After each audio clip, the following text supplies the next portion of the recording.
Fala, nação, sejam bem-vindos a mais um vídeo no canal Urubuzou TV, sempre deixando vocês por dentro de tudo o que acontece no Mengão. Nação, vamos dar uma olhada aqui nesse vídeo do Mauro César, onde ele entrevistou o presidente Rodolfo Landim, o presidente do Flamengo, né? Então, nessa entrevista, o presidente Rodolfo Landim passou para ele, contou para ele um pouco do plano que o Flamengo tem para adquirir ali o terreno do gasômetro e futuramente também construir o estádio do Mengão, né? O tão sonhado estádio do Mengão. Então ele contou ali detalhadamente qual o plano que eles estão construindo ali, as reuniões que eles vão precisar ter com a Caixa. Tudo isso o Mauro César detalhou nesse vídeo aí, tá muito legal. Mas antes de a gente ir pro vídeo, já se inscreve no canal aí, deixa sua curtida, pro YouTube tá recomendando para mais pessoas. E é isso, vamos direto pro vídeo. Importante, na direção da viabilização, digamos assim, do estádio do Flamengo, do terreno ali na região do gasômetro, no Rio de Janeiro, está prestes a ser dado. O clube tem uma estratégia clara e definida para adquirir o terreno e depois levar adiante o seu projeto ousado de construir, finalmente, o estádio do Clube de Regatas do Flamengo. E numa entrevista que fiz com o presidente do Flamengo, Rodolfo Landim, para tratar especificamente desse assunto, o mandatário rubro-negro procurado por nós aceitou falar sobre esse tema, sobre o tema estádio, e depois de 1h16 de entrevista, o resultado você vai saber nesse vídeo. Bem, gente, para viabilizar o projeto de urbanização ali, de revitalização, né, da região do Porto, né, a Prefeitura do Rio desenvolveu o projeto Porto Maravilha, né? E para isso foi fundado um fundo de investimento imobiliário com esse nome. O cotista desse fundo, né, é o FIFGTS, que é o Fundo de Investimento do Fundo de Garantia do Tempo de Serviço. E ele aplicou ali cerca de 5 bilhões na operação, financiou obras como a demolição do viaduto da perimetral, construção dos túneis que ali foram criados e tudo mais. A Prefeitura, ela aportou propriedades imobiliárias na região com CEPACs, que são certificados de potencial adicional de construção, e com isso valorizando ali aqueles terrenos. O planejamento, né, mirava uma rentabilização desses ativos, mas a conjuntura econômica foi muito ruim, desfavoreceu e acabou frustrando esse projeto.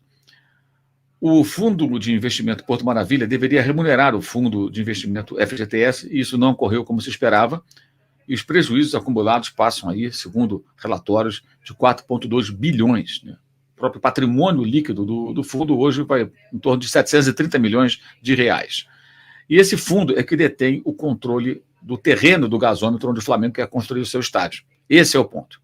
Ou seja, o Flamengo quer construir o seu estádio num terreno que está envolvido numa operação deficitária. Ou seja, tudo indica que venha a ser interessante para eles, que detêm o controle dessas propriedades, vender, buscar parcerias, de alguma forma movimentar aquilo ali para que seja rentável, que até agora não aconteceu. E o presidente do Flamengo dizia nessa entrevista que pretende marcar uma conversa, uma reunião com o presidente da Caixa Econômica já para a semana que vem. O presidente da Caixa Econômica, ele assumiu apenas agora no dia 9 de novembro, né, com mudança de governo e tudo mais. Então, só agora, no dia 9, que o presidente da Caixa tomou posse. Então, por isso, agora, essa preocupação do Flamengo, e já ter a oportunidade de com ele conversar. O Landim até disse que foi até a posse do presidente da Caixa Econômica. No governo anterior, do Jair Bolsonaro, antes da posse do Lula, houve até uma aproximação, o Landim contava nessa entrevista, com a Caixa Econômica, mas a Caixa Econômica queria uma espécie de um relatório que viabilizasse uma parceria, uma espécie de parceria do Flamengo com o fundo de investimento, enfim, de uma maneira que o estádio não seria só do Flamengo, ele teria um parceiro, teria um sócio. E isso foi totalmente vetado pelo Flamengo. O Flamengo não quer esse tipo de acordo, não quer parceria. Até o Landim chegou a dizer que isso drenaria o dinheiro do Flamengo. Isso está descartado desde o governo passado, e com esse governo do Lula continua também sendo descartado. Acontece que o Flamengo precisa não só convencer a Caixa Econômica, mas também o pessoal de uma empresa contratada pela Caixa, que é a Vinci Partners, que foi contratada para quê? Para emitir pareceres sobre todas as decisões que venham a ser tomadas na Caixa Econômica. E assim a Caixa teria suporte, ou seja, estamos tomando essa decisão e a Vinci Partners ela concordou, ela aprovou a ideia, ela estimula a ideia. Então é convencer a Caixa e convencer o pessoal da Vinci Partners. Esse já é um desafio inicial que o Flamengo terá para conseguir o terreno, tá? E sem aceitar parceria. O Flamengo quer ser dono do terreno, tá? E aí vem a grande questão. Qual é a estratégia do clube? O clube entende que, além desse terreno que ele pretende conquistar, existem outros vários ali que estão parados. Não tem atividade econômica, não tem nada ali gerando receita, gerando lucro nenhum. Então, o que o Flamengo pretende? O Flamengo pretende se instalar no local, pagando um preço mais módico pelo terreno, e aí, comentário meu, de repente até ganhando o terreno, para que o Flamengo não falou em ganhar um terreno, eu que estou dizendo, tá? De repente até ganhando o terreno, eu não descarto a possibilidade da negociação ir nessa direção. Para quê? Para tentar revitalizar aquela região, valorizando os outros imóveis a partir da instalação de um estádio de futebol que vai movimentar a região, onde nada acontece, está tudo parado, não tem nada lá. Até porque existe interesse também da prefeitura. A prefeitura constrói ali o terminal Gentileza, né? Então ali vai chegar o ponto final do BRT, que é um sistema de transporte coletivo do Rio de Janeiro, do VLT, que é o veículo leve sobre trilhos, que vem da região central, do aeroporto Santos Dumont, enfim, ali vai ter movimentação e ter um terminal. Então, havendo ali um estádio, havendo ali um centro comercial, atividade econômica, evidentemente a coisa prospera. E claro que o poder público também tem interesse nisso, é evidente que vai ter. Não quer que aquilo seja uma espécie de um mico.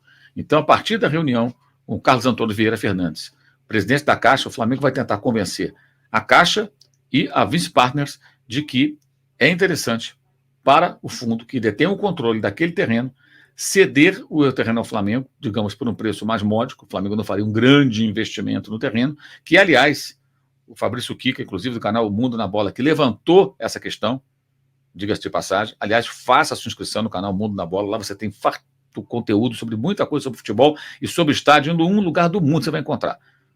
O Kika é o maior especialista no assunto. Então, lá, inclusive, ele fez uma live, já publicou conteúdo explicando toda essa situação, e ele até conversando comigo, me falava sobre a questão da valorização daquele terreno. O terreno não vale tanto dinheiro, não, segundo as apurações do Kika.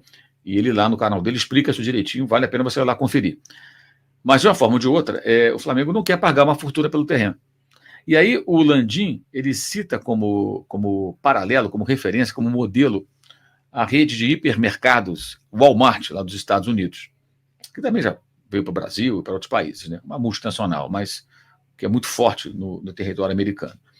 O Walmart, ele, desde que surgiu, ele instalou as suas lojas, suas enormes lojas, em trocamentos de duas rodovias, duas estradas, em pontos movimentadíssimos, onde passa muita gente. E ele percebeu, o Landim comentava nessa entrevista que ele nos concedeu, que depois de um tempo, o Walmart se instalava no local e ao redor surgiam várias outras lojas menores, de serviços, restaurantes, de outros produtos, ou seja, para absorver um pouco desse público consumidor que se dirigia até aquele local para frequentar o Walmart e acabava comprando em outros lugares próximos. Ao perceber isso, o que fez o Walmart? Toda vez que ele queria inaugurar uma loja em determinado local, ele abordava os proprietários daquele local, daquele terreno e falava: olha, eu quero abrir aqui uma loja minha, mas eu não quero pagar pelo terreno. Você me dá o terreno para que eu construa a loja e você vai faturar, porque eu trarei pessoas, muita gente, muitos consumidores para cá. E aí uma incorporadora vai ter interesse de abrir espaço para outros comércios menores, digamos assim, com outros tipos de produtos e serviços ao redor. E, de fato, nos Estados Unidos não são poucos lugares assim. Não só do Walmart, mas como outras redes de hipermercados que se instalam ao seu redor. Você vê uma série de outros pontos comerciais e de serviços que são instalados. Então, essa é a inspiração do Flamengo para tentar conseguir esse terreno, alegando que com o estádio ali em dia de jogo, ou mesmo sem ser dia de jogo, vai ter gente que vai querer visitar, vai ter gente que vai passar por ali, vai tirar uma foto, porque o estádio, além de ficar numa região de fácil acesso, é inclusive em frente à rodoviária do Rio de Janeiro. Então vai ter, evidentemente, tudo indica uma grande circulação ali. Então o Flamengo não ganharia com atividades econômicas paralelas ao estádio.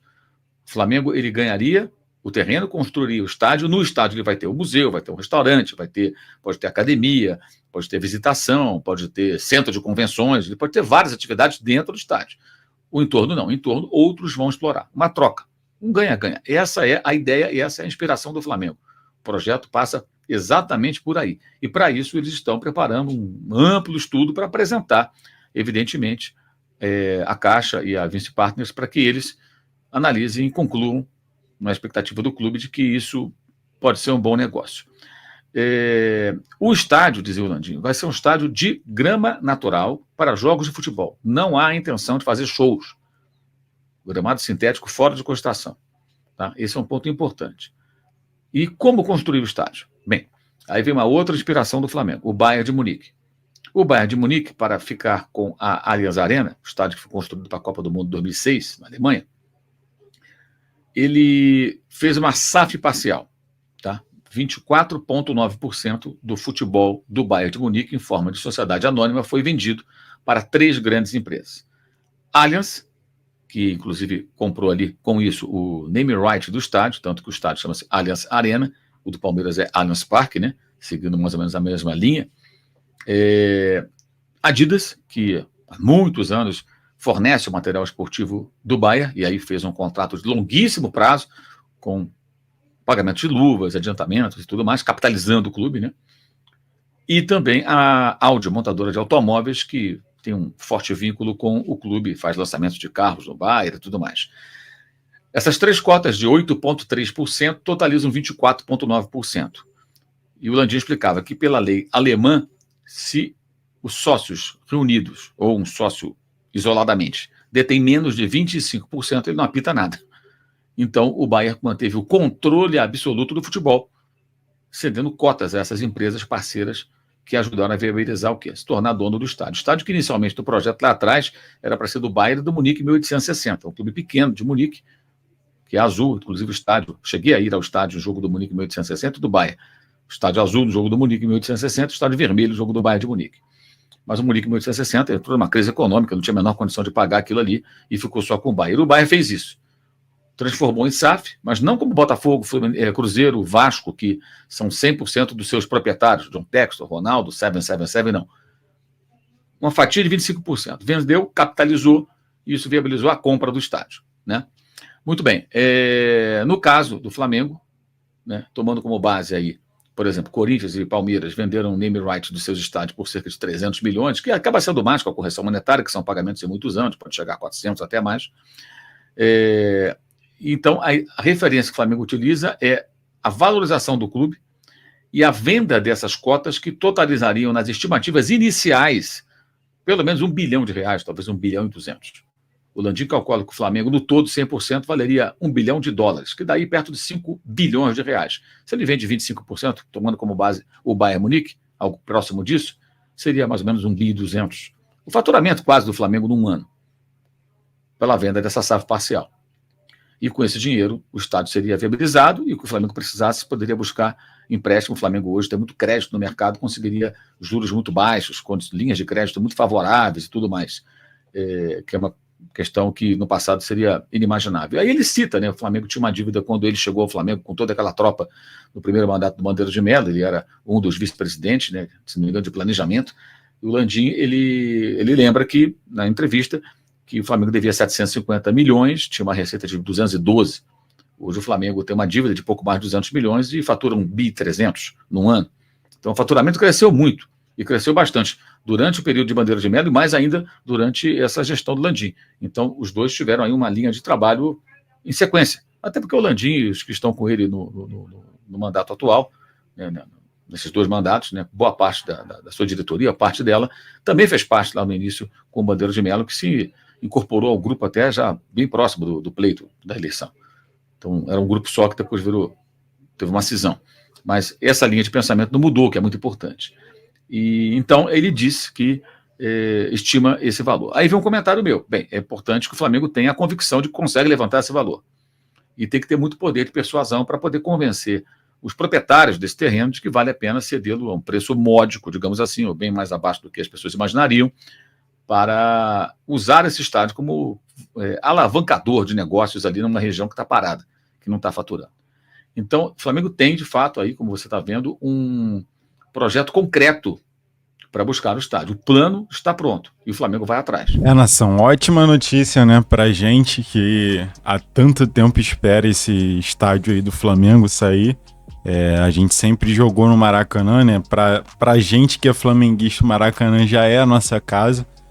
Mas conforme a gente tá vendo aí nesses últimos acontecimentos de data FIFA, de negócio de show no Maracanã, aí o Vasco querendo jogar também, Botafogo querendo jogar também. Então a gente viu que a coisa já não tava ficando muito legal, entendeu? E a justiça sempre dando respaldo ao Vasco, dando respaldo ao Botafogo para jogar lá, o gramado não tava aguentando. Então tá ficando, né, algo muito inviável pro Flamengo.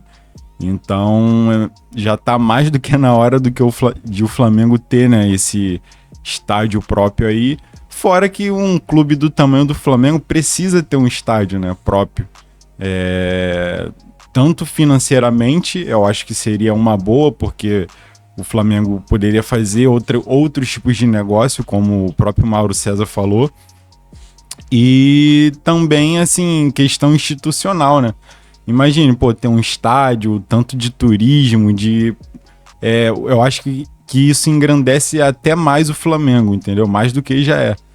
Então, é uma notícia muito boa pra gente flamenguista. Nação, então eu vou ficando por aqui, espero que vocês tenham gostado do vídeo aí. Deixa sua curtida aí se você gostou, pro YouTube tá recomendando para mais pessoas e a gente tá crescendo cada vez mais. Se inscreva no canal se você não é inscrito ainda, acione o sininho aí, para quando a gente postar vídeo você já receber. E é isso, eu vou ficando por aqui, valeu!